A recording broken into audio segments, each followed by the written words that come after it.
The door slammed shut. The lock clicked. Emily's face went pale. Nathan, her lover, swallowed hard, his cocky smirk fading. I stood on the other side of the door, gripping the key so tight my fingers ached. "You won't come out," I said, my voice eerily calm, "until I get my revenge."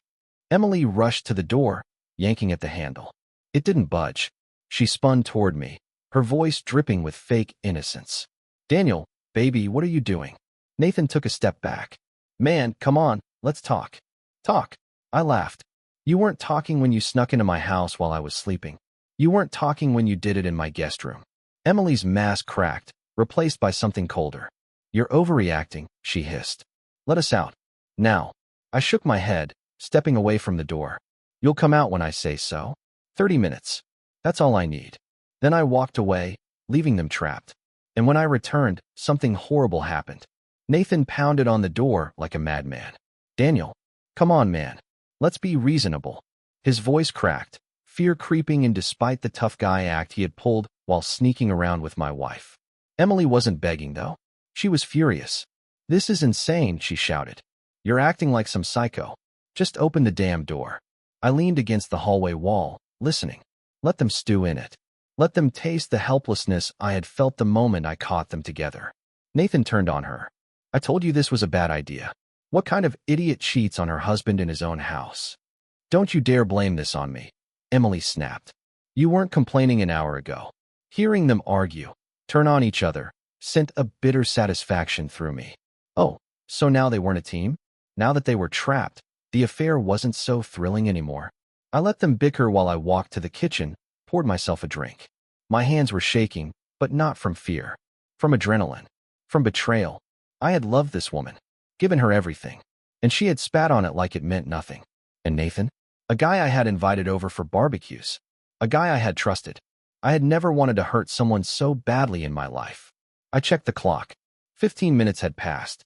Emily was still ranting behind the door, her voice a sharp blade slicing through the house. "You know what? Fine. Keep us locked up like some lunatic. But you're only proving that I was right to cheat on you." I exhaled slowly. There it was. She wasn't sorry. She wasn't scared because she had hurt me. She was only scared because she had gotten caught. I walked back to the door, my footsteps slow, deliberate. "What did you just say?" Silence. Then, "You heard me." Nathan groaned. "Emily, shut up." But she wasn't done. "You were a boring husband, Daniel. A predictable, pathetic little man who thought buying me things meant I'd love you forever. You know why I cheated? Because Nathan is a real man. He knows how to make me feel alive. Something you never could." Her words should have broken me. Instead, they set me free. I had spent years believing we had something real, that the little problems we had were just part of marriage, that love meant pushing through. But now I realized that I had been the only one fighting for us. She had checked out long ago. Nathan sighed. "You just love making things worse, don't you?" I ignored him. My focus was on Emily. "You know, for someone who just got caught, you sure talk a lot of trash. But here's the thing, you lost. You lost me. You lost this house. And soon, you'll lose the comfortable little life I built for you." She laughed. Actually laughed. "You think I care? You think you're the first man I've done this to? Grow up." Nathan cursed under his breath. "Jesus, Emily, are you trying to get us killed?" I had heard enough. I turned the key, unlocking the door, but I didn't step aside. I stood there, blocking their way, arms crossed. "Go ahead," I said. "Walk out." Nathan hesitated. Emily, on the other hand, shoved past him, shoving a finger into my chest. "You're a joke," she spat. "Let me through." I didn't move. "One last thing before you leave." I looked at Nathan, a smirk creeping onto my face. "You might want to get that hand checked out after what I did to your car." Nathan frowned. "What? Let's just say," I said, stepping aside, "you won't be driving home tonight." Emily's eyes widened. She rushed past me, dragging Nathan behind her.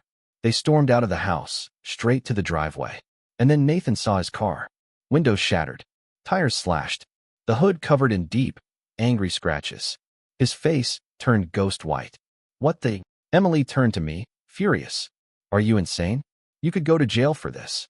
I shrugged. "So could you. Adultery is still illegal in some states." Nathan clenched his fists, nostrils flaring. "You're dead, man." I smirked. "Try it." He took a step forward. And that's when the sirens wailed in the distance. Emily spun around. What did you do? I pulled my phone from my pocket, waved it at her. What? You think I didn't call the cops? You think I'd just let you two sneak into my house and get away with it? Nathan cursed. You set us up. I smiled. Welcome to my revenge. The flashing red and blue lights painted the night sky. As the cops pulled up, I turned to Emily one last time. Hope he was worth it.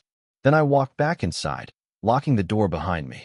The flashing red and blue lights flooded my driveway, sirens screaming in the night. Neighbors peeked through their blinds, curious but not daring to step outside.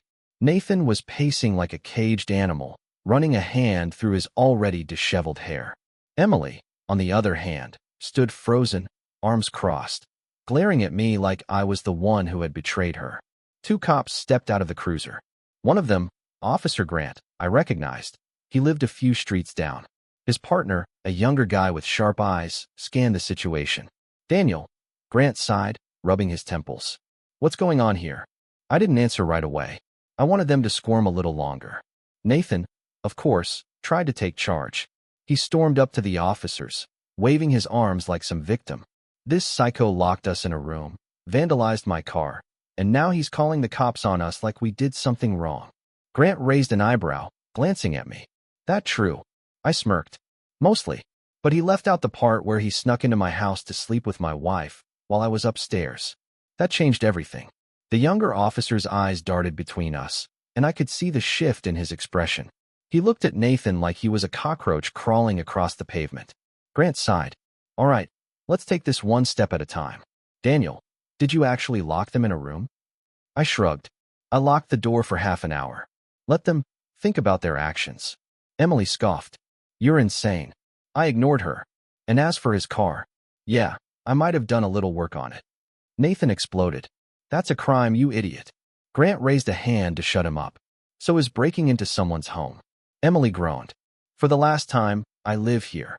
Grant turned to me. You pressing charges? I didn't answer right away. I studied Nathan. The way he was practically shaking with rage. How his ego had been stomped on in front of people who mattered. Then I looked at Emily, her arms crossed, jaw tight, still completely unremorseful. No, I said finally. I don't need to. Emily narrowed her eyes. What's that supposed to mean? I smiled, slow and deliberate. You'll see. Grant exhaled. All right, since no one's pressing charges, I suggest everyone cool off and go home. Nathan, get a tow for your car. Emily. Well, I guess you two have some things to talk about. Emily's lips curled into a sneer. Oh, we're done talking. She turned to me, venom dripping from her voice. You think you won, Daniel? You think this little show makes you the better man? I tilted my head. I don't need to be the better man. I just needed you to show everyone exactly who you are. Her jaw clenched. She knew what I meant.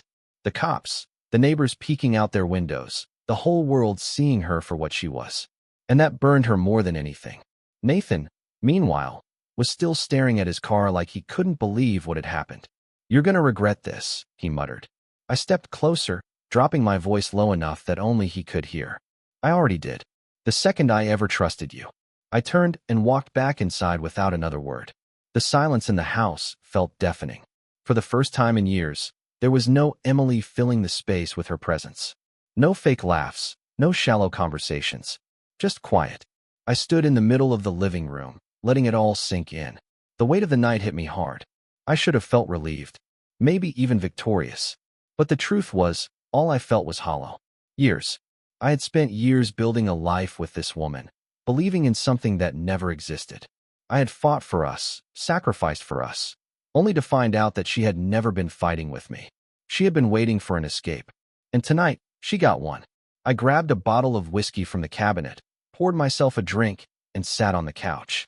The only sound was the ice clinking in my glass. My phone buzzed. I stared at it for a long moment before picking it up. A text from an unknown number. You should have just let it go. This isn't over. I exhaled through my nose. Nathan. Of course, he couldn't just walk away. His ego wouldn't let him. I typed a simple response. You don't scare me, but you should be scared of what happens next. I hit send and tossed the phone onto the table.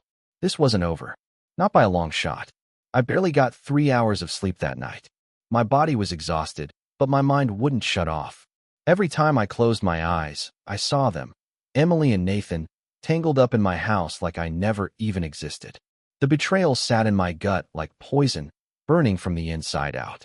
But the rage? The rage kept me sharp. Nathan thought this wasn't over. Fine. I was done playing defense. It was my turn to strike first. I woke up early, took a long shower, and stared at my reflection in the mirror.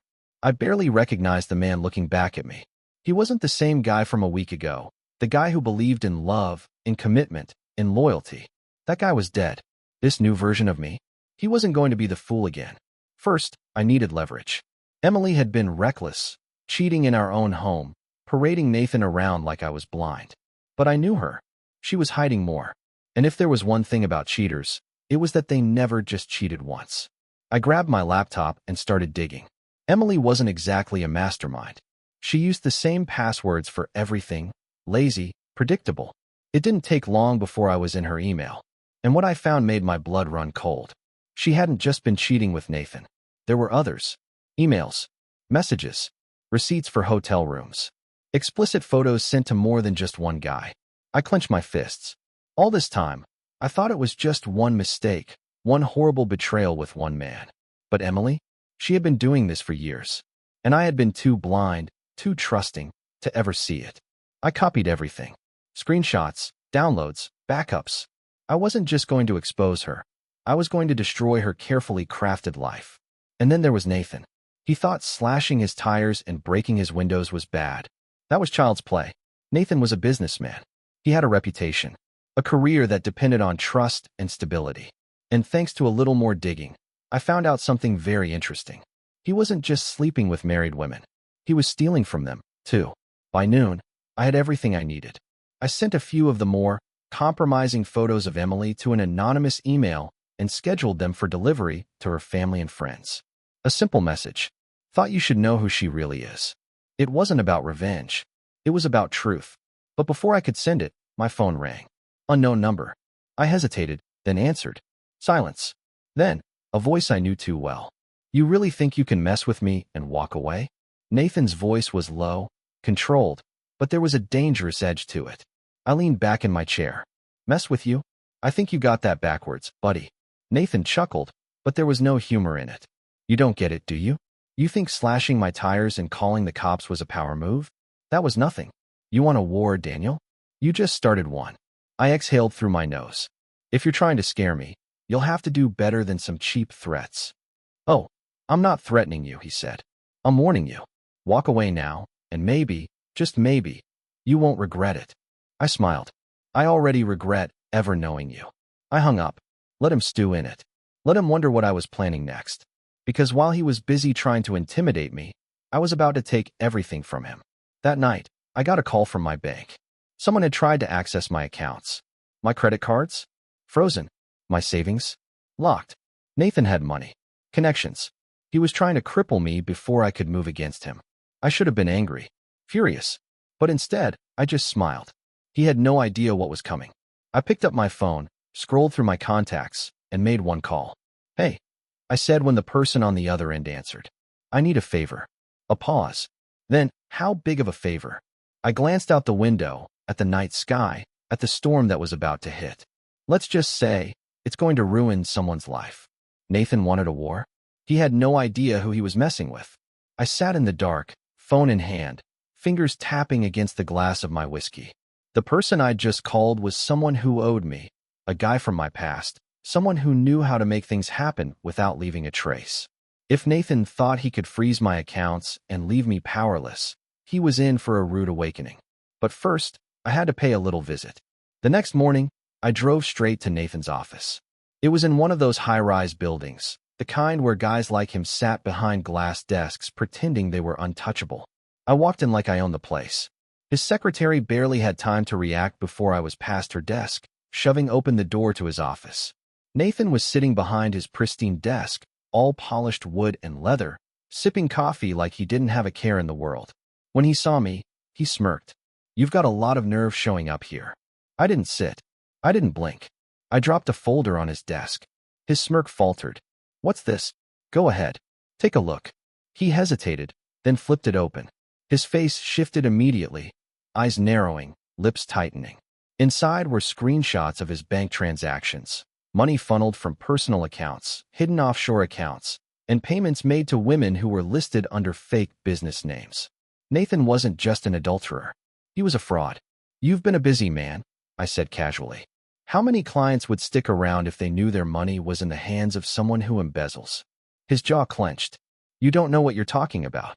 I leaned over his desk, lowering my voice. "I know everything. Every dirty deal. Every secret transfer.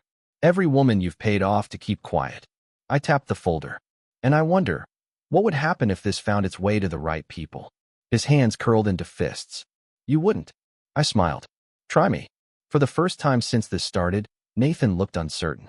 His confidence cracked, just a little. But then, just as quickly, he recovered. He leaned back in his chair, that arrogant smirk returning. "You think you can blackmail me?" He chuckled. "I have lawyers. Connections. You? You're just some guy with a bruised ego." I exhaled slowly. "You're right. I'm just a guy, but a guy with nothing to lose. That's the most dangerous kind." Nathan's phone buzzed on his desk. He ignored it at first, but when it buzzed again, he frowned.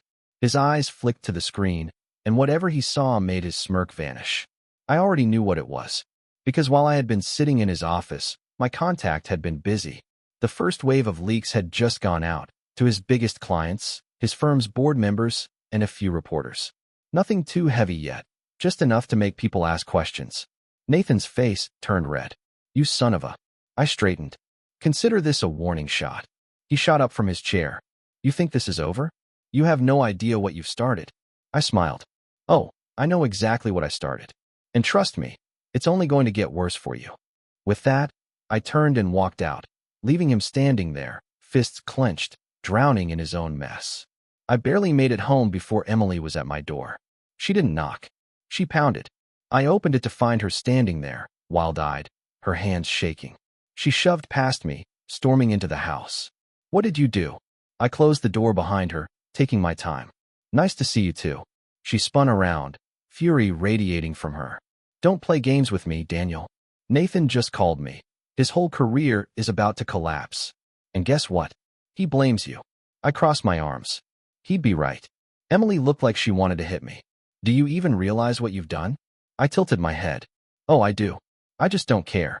Her hands curled into fists. "You're destroying people's lives." I laughed, a sharp, bitter sound. "That's rich, coming from you. You destroyed our life, Emily. You lied to me for years. You slept with other men behind my back. And you expect me to sit back and let you two walk away without consequences." Her eyes flashed with something. Anger, panic, maybe even fear. "You have no idea what you've started, Daniel. Nathan isn't like you. He doesn't just roll over when things get tough." I stepped closer. "Good. Neither do I." She swallowed hard, her bravado cracking. "You think you're winning, but you're not. You're just making things worse for yourself." I smiled. "No, Emily. I'm just getting started." She stared at me for a long moment, then shook her head. "You used to be a good man." I exhaled slowly. "Yeah, I did." And then, before she could say another word, I opened the door. "Get out." She hesitated. For a second, I thought she might try to stay, might try to weasel her way out of this. But in the end, she walked out. I closed the door behind her, locking it. Let the war begin. The house was silent after Emily left, but my mind wasn't. Her words stuck with me. "Nathan isn't like you. He doesn't just roll over when things get tough." She wasn't warning me. She was threatening me. And that meant one thing: Nathan wasn't done. I checked my phone. No new messages, but I knew it was only a matter of time before the next move came. I had hit first, but guys like Nathan, they didn't just take a hit and walk away. They hit back harder. It happened the next morning. I was walking out of my house, heading to my car, when I noticed something off. The street was too quiet. No joggers. No dog walkers. Just silence. Then, I saw it. The black SUV parked down the block. Tinted windows. No plates. Nathan. I pretended not to notice, unlocking my car. My gut told me I had maybe 5 seconds before. A second SUV screeched around the corner. 2 men jumped out. I barely had time to react before one grabbed my arm, shoving me back against my car. The other pulled something from his jacket. Something silver, glinting in the morning light. A knife. "Mr. Daniels," one of them said, voice calm. You've been making some very dangerous choices. I clenched my jaw. Let me guess. Nathan sent you. The man smirked. He sends his regards. I felt the knife press against my ribs. Not hard enough to cut, just enough to send a message. You're going to call off whatever little game you're playing, the man continued. You're going to delete every file, every email, and you're going to apologize. I let out a slow breath. Or what? The second man leaned in. Or we make sure you never play games again. Fear? I didn't feel it. Not anymore. Because I knew something they didn't. You boys sure you're in the right neighborhood? I asked, keeping my voice even. The man with the knife frowned. What? I tilted my head toward the street. Because if you were paying attention, you'd realize something. They both glanced around, instincts kicking in. And that's when they saw them. Across the street. Behind the SUV. On the rooftops. Men. My men. Nathan wasn't the only one with connections. And last night, after Emily's little visit, I made some calls. One of those calls. To someone who really didn't like Nathan. And now, his guys were here. Watching. Waiting. The knife against my ribs pulled back. The first man stiffened. You didn't really think I'd let you ambush me without backup, did you? I said, smirking. For the first time, they were the ones afraid. I stepped forward, forcing the first man to back up. You go back to Nathan, I said. You tell him if he wants a war, he's got one. The second man hesitated. Then they both turned, walking back to their SUV. They drove off without another word. I watched them go, my fists tightening. This wasn't over. By noon, my phone rang. Emily. I let it ring twice before answering. What? You need to stop. Her voice was shaking. I exhaled. You worried about Nathan? Or yourself? Silence. Then, you don't understand what you're getting into. I clenched my jaw. I understand just fine. You picked the wrong side, Emily. She let out a breath. I never meant for this to happen. I laughed, but there was no humor in it. That's the thing about betrayal. You never mean for it to happen. But it does. Daniel, please. Nathan isn't going to stop. Neither was I. I hung up. Emily had made her choice. Now, I was making mine. The city was drowning in a slow, gray dusk when I made my move. The streetlights flickered on, buzzing faintly, casting shadows that stretched unnaturally along the pavement. My hands were steady, my pulse even. I had already crossed the point of no return, and there was no room left for hesitation. Nathan thought he could intimidate me, break me. He thought that sending his men would scare me into submission. But what he failed to realize was that the moment he turned this into a war, he had already lost. I was a man who had nothing left to lose, and that made me more dangerous than he could ever comprehend. I had spent the last 24 hours preparing for this moment. Every file, every transaction, every buried secret, I had it all. And while Nathan was busy trying to play the predator, he never saw the real threat creeping up behind him. The documents were already in the hands of the right people, lawyers, journalists, federal agencies. It wasn't about if his empire would collapse. It was about when. But before that happened, I needed one final confrontation. Nathan's office was on the top floor of a high-rise downtown. He liked to look down on people, both literally and figuratively. His arrogance was his greatest weakness, and tonight, I was going to use it against him. I took the elevator up, my hands in my pockets, my expression unreadable. The receptionist barely had time to react before I was past her, my steps soundless against the polished floors. His office door was unlocked, as if he had been expecting me. He sat behind his desk, a glass of whiskey in his hand, his suit crisp, his expression unreadable. But there was something different this time. He wasn't smirking. You've been busy, he said, swirling the amber liquid in his glass. I closed the door behind me. So have you. He leaned back in his chair, exhaling slowly. You think you've won? His voice was calm, but there was an edge to it. A desperation he couldn't quite hide. I stepped forward, placing a single sheet of paper on his desk. He glanced down at it, his expression darkening. It was a notice, a federal investigation into his financial dealings. His bank accounts would be frozen within the hour. His assets seized. His reputation destroyed. He reached for his whiskey, took a slow sip, then set the glass down with deliberate care. You don't understand what you've done. I held his gaze. I understand perfectly. For the first time since this all began, Nathan looked uncertain. His empire had been built on lies, manipulation, and power. But now, all of it was crumbling around him. He let out a slow, humorless laugh. And what now? You think this makes us even? Even? The word tasted bitter. There was no evening the score. Nothing could erase what he had done. Nathan exhaled sharply, running a hand through his hair. Emily called me, he muttered. Begged me to stop. Said you wouldn't back down. He shook his head. She doesn't know you at all, does she? I clenched my jaw. Emily. The woman who had once promised me everything and then shattered me without a second thought.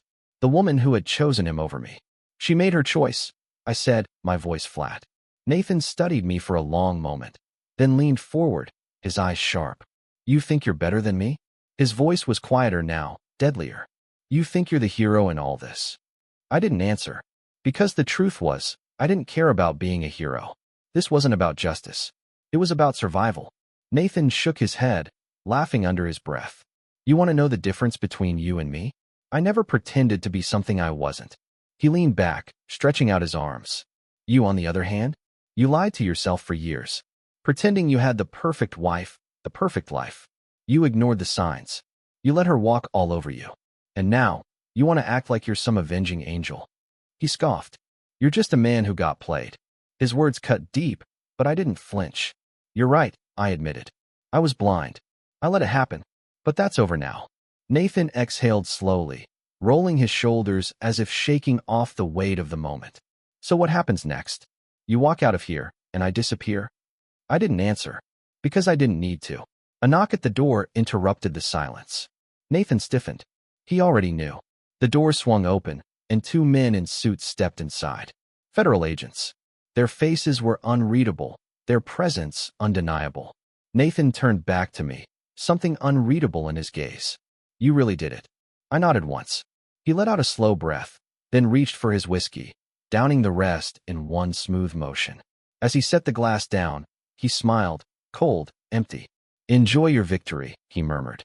While it lasts. The agents stepped forward, placing him under arrest. He didn't resist. He just watched me as they led him away, his expression unreadable. As the door closed behind them, silence filled the office. I exhaled slowly, running a hand over my face. It was over. Or at least, this part of it was. I turned, walking toward the door. But just as I reached for the handle, my phone buzzed. A single message. From Emily. 4 words. We need to talk. I stared at the screen for a long moment before shoving the phone back into my pocket. The war with Nathan was done. But something told me the battle with Emily was only beginning. Emily's message sat on my phone like a loaded gun. We need to talk. I had spent weeks untangling myself from the wreckage she and Nathan had left behind. Every move I made had been calculated, deliberate. I had stripped Nathan of his power, destroyed his empire, and watched as federal agents led him away in handcuffs. But now, Emily, my wife, was reaching out, as if there was anything left to say. Still, curiosity got the better of me. I needed to know what she wanted. So, I sent her a time and place. No public cafe, no crowded street. I wasn't giving her the advantage. If she had something to say, she'd say it on my terms. The abandoned parking lot was nearly empty when I arrived. Just a few scattered cars, a flickering streetlight humming overhead. Emily stood by her car, arms crossed, her red hair whipping in the wind. She looked the same, beautiful, poised, effortlessly dangerous. The kind of woman who could destroy a man with just a smile. I stepped closer, keeping my face unreadable. Talk. Her lips parted, but for the first time, she hesitated. Her confidence wavered, just for a second, before she straightened her shoulders. You didn't have to do it this way. I let out a cold laugh. You mean taking Nathan down? After everything the two of you did? She flinched, but recovered quickly. You don't understand. I understand perfectly. I cut in. You betrayed me, Emily. Lied to me. And when I found out the truth, you still had the audacity to act like I was the problem. She exhaled sharply, looking away. I never meant for it to happen this way. I clenched my jaw. Then why did it happen? For the first time since this all began, she looked uncertain. I was tired, she admitted, her voice barely above a whisper. Tired of being your wife. Tired of the routine. Nathan, he made me feel alive. I should have felt anger, but there was only cold emptiness. So what now? I asked. Nathan's gone. His empire is dust. And you? You're standing here, pretending like there's anything left to salvage. She stepped closer, her voice softer. Daniel, listen to me. No, I snapped. I listened to you for years. I trusted you. And now? Now, I don't believe a single word that comes out of your mouth. Her eyes darkened, her softness vanishing like a mask dropping. Fine, she said bitterly. Then let me tell you what you should believe. I narrowed my eyes. Go ahead. She smirked, but it didn't reach her eyes. Nathan had a plan for you. One you interrupted when you got him arrested. I stiffened. What are you talking about? Emily tilted her head. Did you really think Nathan would let you walk away? That he hadn't set something in motion before he got taken in? My stomach turned to ice. She reached into her bag and pulled out a single envelope, holding it out to me. I hesitated before taking it. The paper was thick, expensive, Nathan's style. Inside was a single photograph. A man I didn't recognize. Sharp suit, cold eyes, a scar running down the side of his cheek. What is this? I asked. Emily crossed her arms. Nathan's backup plan.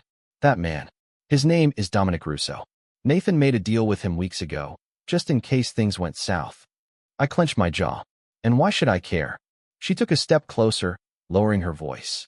Because Dominic doesn't just want revenge. He enjoys it. My grip on the photo tightened. Emily exhaled. Nathan wanted to ruin you, but Dominic? He wants to erase you. Silence stretched between us, heavy and suffocating. I had won the war, but I hadn't accounted for the shadows still lurking behind Nathan's downfall. Why are you telling me this? I asked carefully. Emily hesitated. Then, for the first time, her expression softened into something real. Because I may not love you anymore, but that doesn't mean I want you dead. A bitter laugh escaped me. And I'm just supposed to believe you're doing this out of the kindness of your heart? She didn't respond. And that was all the answer I needed. She wasn't warning me to help me. She was warning me because she needed something. What do you want, Emily? I asked coldly. Her lips parted, but no words came. She wasn't here just to warn me. She was here because she had nowhere else to go. Nathan was gone. Dominic was dangerous. And she was stuck in between, realizing that her perfect little escape plan had crumbled to dust. You're scared, I said. Her eyes flickered. You're terrified. My voice was sharp. Nathan's gone, and you don't know what to do. Dominic isn't going to protect you.